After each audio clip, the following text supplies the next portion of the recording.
Okay, welcome to this new music video. I'm going to relook at 1968. I did a top 10 on 1968 about 4 years ago. I'm going to redo it now, bring it a bit up to date, and possibly there will be a few changes, not many. Of course, I was 14 years of age at that particular time. I was starting to develop an interest in music, but it's still really hinged around singles. Albums started to become popular in my sort of circle a little bit older, when I was 15, 16.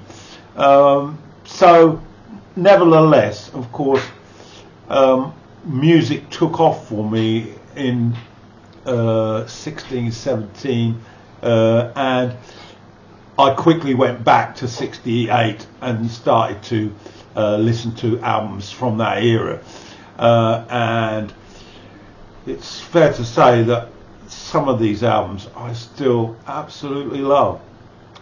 But the purpose of this is perhaps also to bring to this music young music lovers who perhaps don't know the bands or consider the bands to be those old fogies who are still releasing albums today.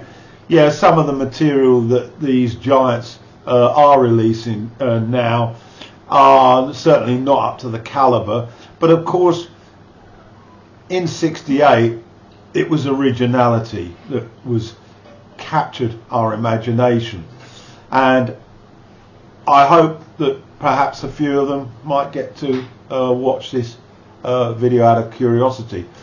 I'm also going to hope to rekindle that nostalgia in the older viewers.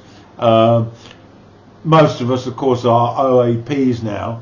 And then, of course, there are the younger music lovers in the VC who were born around about 1970 and got to start to enjoy music in the mid-80s and then into the 90s.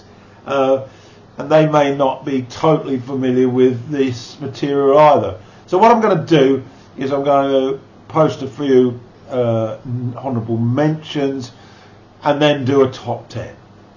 Okay, so let's get started. So my first honourable mention is Lady Soul. It's by Aretha Franklin, and I have to confess I discovered this album about 7 years ago, and then sadly, of course, she passed away a few years later. This is in fact her second album, her Sophomore album, and it's an inspired blend of covers and originals from the best songwriters in soul and pop music. And the opener, Chain of Fools, became the biggest hit for her at the time, and it's driven by a chorus of cascading echoes by her backing band of vocalists, the Sweet Impressions. Plus there's the unforgettable earthy guitar work of one Joe South. The album's showpiece though was You Make Me Feel Like a Natural Woman, an awesome piece of music, a song written for Aretha by building pop status acts Gary Goffin and Carole King, and it's based on the title coined by producer Jerry Wexler. One of the landmark performances in pop music, has to be said. The song floats serenely through the verses until it's swept up by the string arrangements, and what a fantastic song.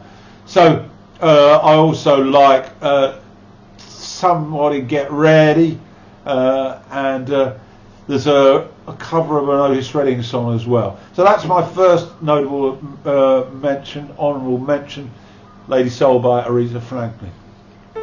Next notable mention is the Fairport Convention debut album.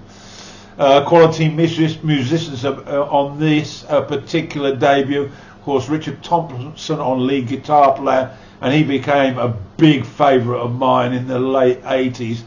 And that prompted me to go back in my catalogue of Richard to his foundation work with the Fairports. They were loved by John Peel, and folk rock was part of his agenda, but I didn't really get on with it that much at the time. I was more hard rock and progressive. But this is a classic album. Vocalist was Judy DeBell. She took the reins before Sandy Denny emerged. Others were Ian Matthews, who also got involved in Brinsley Sports, another band that I liked. Ashley Hutton's on bass, Simon Nicol on guitar and vocals, and Martin Lamble on drums. Folk rock, definitely the order of the day here, but there's some really excellent tracks on it, and I particularly like I Don't Know Where I Stand and Chelsea Morning, a couple of songs written by the great Joni Mitchell, and I also like the mellow balladry of Sunshade. So those are those standouts, and it's my second honourable mention, the debut by Fairport Convention. My third honourable mention on this 1968 countdown is the album by Cream called Wheels on Fire. Another great set, and this one actually led to their eventual breakup, I suspect. It's a double album, one studio, one live at the Winterland in San Francisco. There's a fantastic version of Spoonful on this live cut, 16 minutes, a real tour de force, written by Willie Dixon, of course, and the infamous Robert Johnson live cut, Crossroads. In the studio, we have to settle for White Room. What a great track that is. Some of the best vocals by Jack Bruce, it has to be said. And I'm really very, very happy with this selection in my honourable mentions. My fourth honourable mention is the debut album by the band, Music from Big Pink. And at this particular time, if you'd asked me to highlight this album as a great album, I would have steered clear. His link with Bob Dylan put me off. I wasn't a great Dylan fan, and I have to confess I'm not much of one even now, but I have grown over the years to appreciate the absolute genius of the band, and this opener is one of my honourable mentions. The outstanding track on here, of course, was The Weight, and it still stands high and mighty, I think, on the album. I do like Caledonia Mission, which enables Garth Hudson on keyboards and saxes to promote that sound. And of course the band were very much a product of sort of country folk blues with a bit of R&B.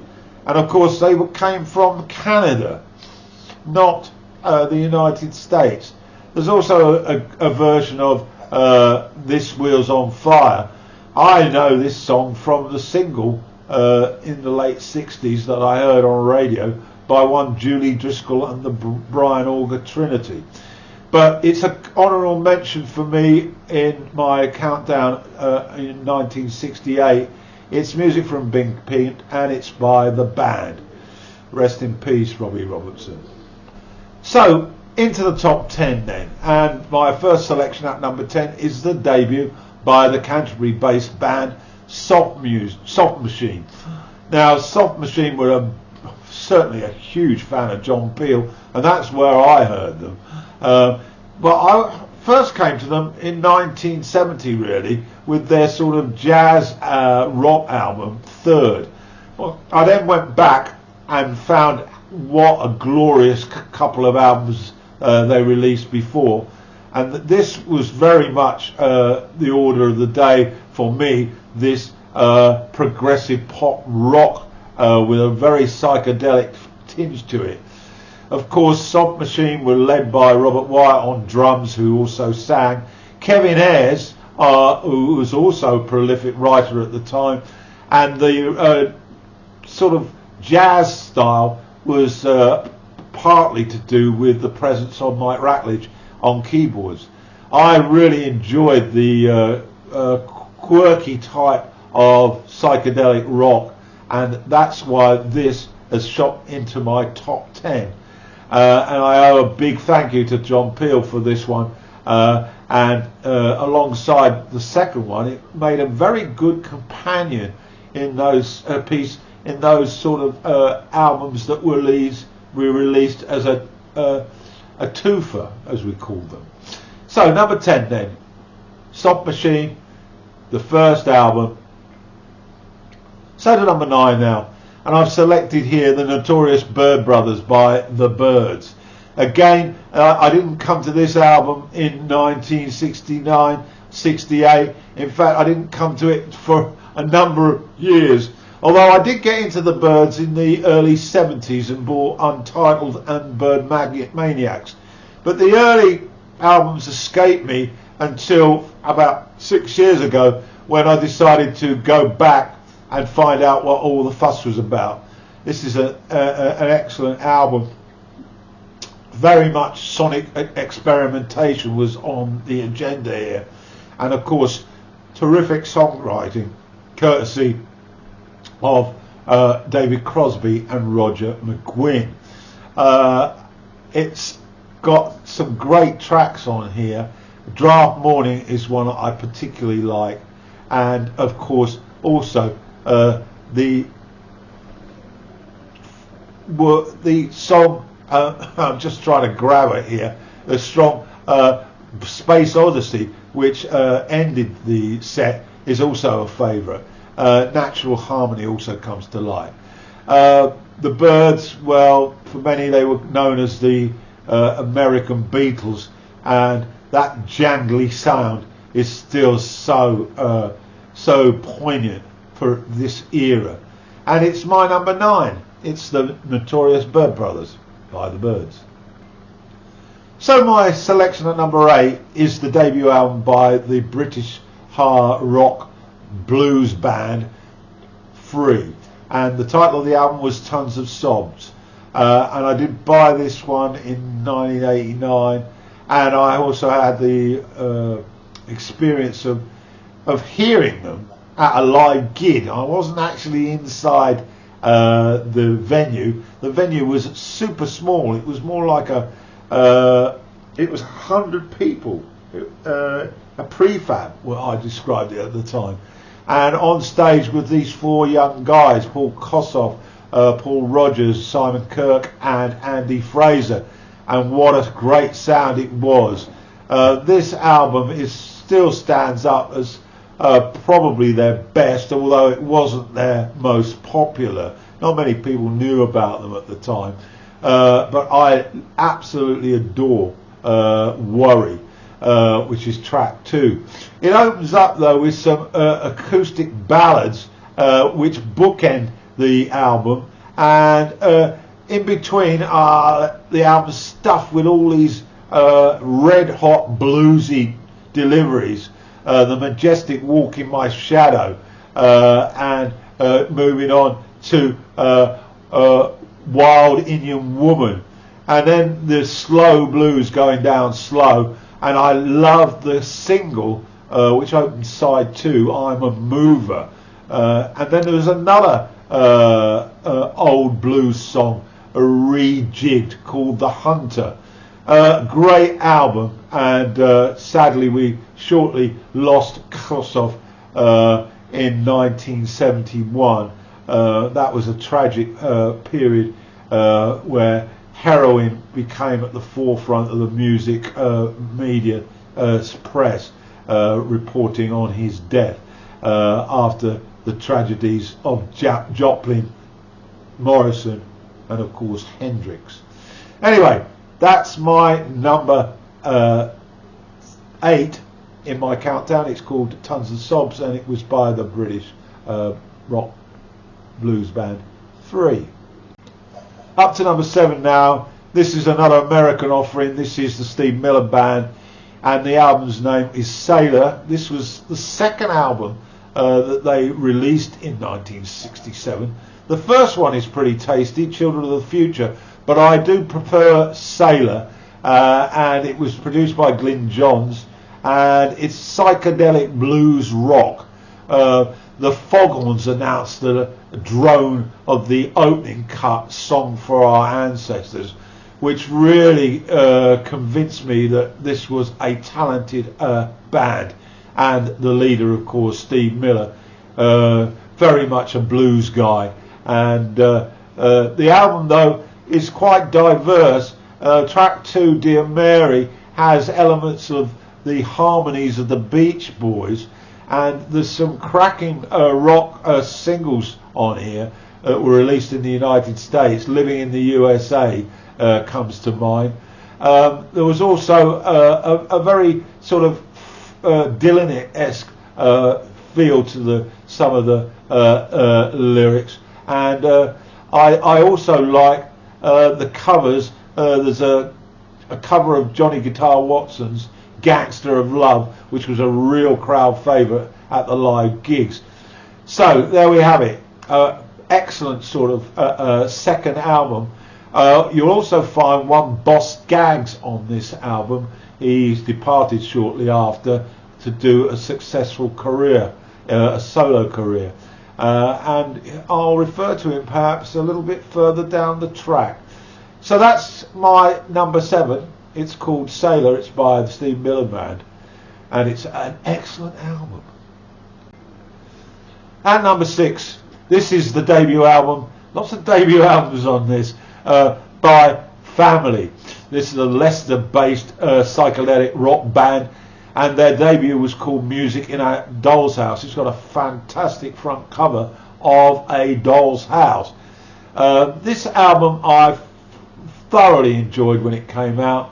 What caught me was the multitude of different sounds that were all segued together from beginning to end, and it cut across a lot of what was important at the time. There was psychedelic rock, there was a lot of strings on the album, there was horns, there was tremendous guitar playing and by Charlie Whitney, and of course up front was the legendary Roger Chapman on that very, very pronounced infectious vocals, very powerful. I saw this band live on many occasions. It's difficult to highlight best tracks because it's really best listened to as one piece of music. But of course with vinyl there were 2 sides, but you can now listen to the whole of it, and there's a great copy on YouTube, so I suggest you give that a listen. There'll be a link in the description. So that's my number 6. It's Music in a Dollhouse. It's by the Leicester-based band Family. So to 5.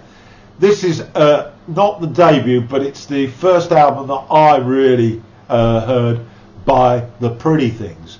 Now, the Pretty Things had released quite a number of singles in the mid-60s, and they'd also released a couple of albums that I beg to be corrected, didn't really have much of an impact.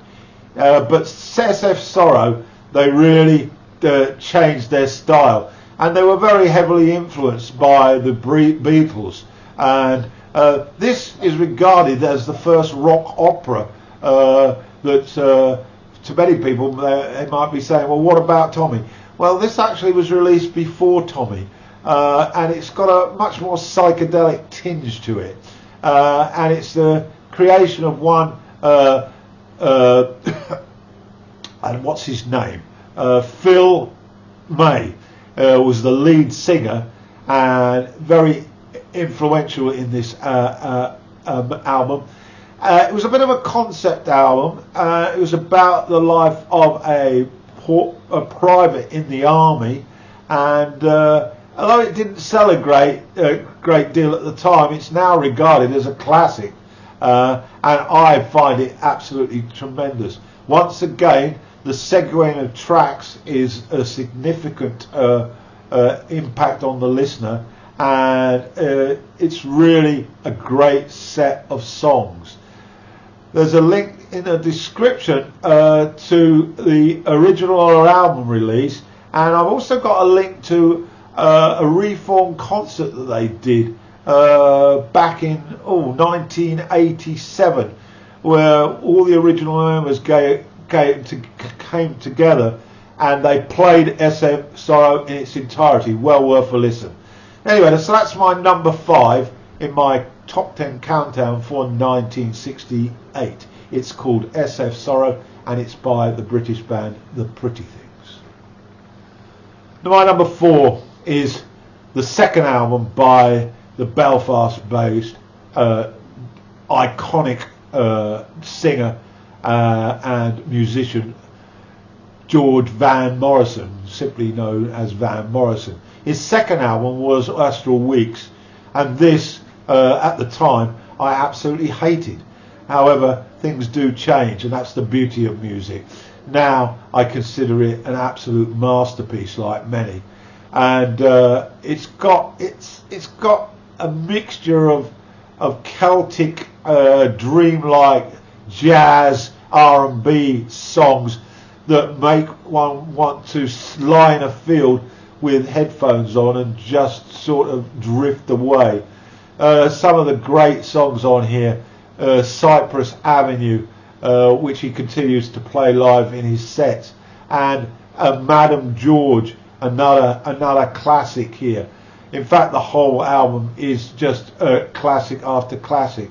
Traditional Irish melodies and mixed with sort of blues feel, and of course those Celtic sounds that I mentioned, creating that sort of mystic feeling that was very much a part of Morrison's repertoire. So there we have it. If you want some peace and you want to relax and think about lying down in a field, possibly with your loved one, listening to this will be perfect. It's number 4 in my countdown. It's Astral Weeks. It's by Van Morrison. So we're up to number 3 now, and this is my favourite Stains album. I recently reviewed it for a second time. It's Beggar's Banquet, and what an absolutely awesome piece of work this is. I won't go through it much because I did a thorough review on this, but just to say, just put on Sympathy for the Devil and sing along to it. I think this is her finest hour. Mick Jagger's lyrical prowess comes to the full, and of course the band with the Wyman on bass, Watts on drums, Keith Richards on guitar, a little bit of Brian Jones, although he was on the way out, and of course the other guys that chipped in, the Silent Stones, like the Ian Stewart, for example, and the orchestra on the final track, Salt of the Earth, where, well, if you didn't know that they were the Rolling Stones, you would probably think this is something else. But this is such a diverse album of beautiful songs, the traditional rock blues stuff coupled with sort of country style songs, and it's my number 3 on my countdown, and it's the Rolling Stones. It's Beggar's Banquet. Great inside cover as well, that I actually have on my computer, so I look at it every day. So we're getting near the summit now. You'll probably guess what these 2 albums are. At number 2 is the debut album by Led Zeppelin.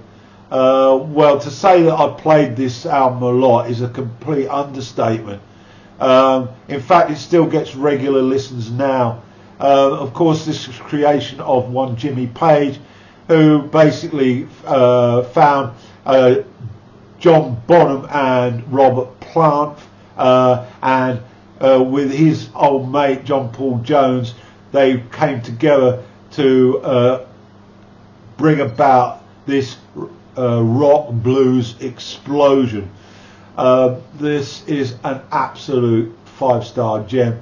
I consider it to be their best album by a long way, and some of the tracks on here make my make me my eyes water, is what I was trying to say. I particularly like the second track, Baby I'm Gonna Leave You, where Plant really throws his vocal delivery into the pain and suffering of a love that's turned sour. Of course, the infamous Dazed and Confused, which used to end their live set, is the last track on side 1. And then I love the cover versions at the end of the album. How Many More Times and I Can't Quit You Baby, by some blues legends. And of course, that's really what this album was doing. It was bringing back those African American blues legends and putting a rock cover to them. It's a wonderful album. I've got a review of this album on my channel, and there'll be a link in the description. And sadly we lost John Bonham, which led to the end of the band splitting up. But the other three are still alive and well, and particularly prolific is the work of Robert Plant. He has become an extremely diverse artist.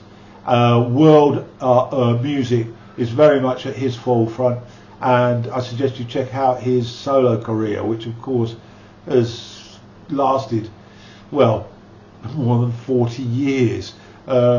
Anyway, that's my number 2.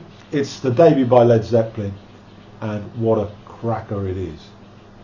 So top of the tree, 1968, is the wonderful double album by the Jimi Hendrix Experience called Electric Ladyland. This remains my number 1 of all time. In my words, I can't see it ever being surpassed. The first time I heard this album, I thought I was in the stratosphere. It was perfect. Many people criticise it, but it was of course the last album that Jimmy put together before his untimely, tragic death in London after the Isle of Wight festival in September. And for years I used to become visibly upset on the anniversary of his death. But back to the music. This is 4 sides. Side 2 has to be said is a little weak, although it's still got some brilliant tracks. One actually written by Noel Redding, Gypsy Eyes, I found absolutely enchanting, and of course the big hit, The Burning of the Midnight Lamp, which is one of the great singles of that time. But then throw in side 3, which is virtually a psychedelic, drug-induced combination of guitar and atmospheric strings.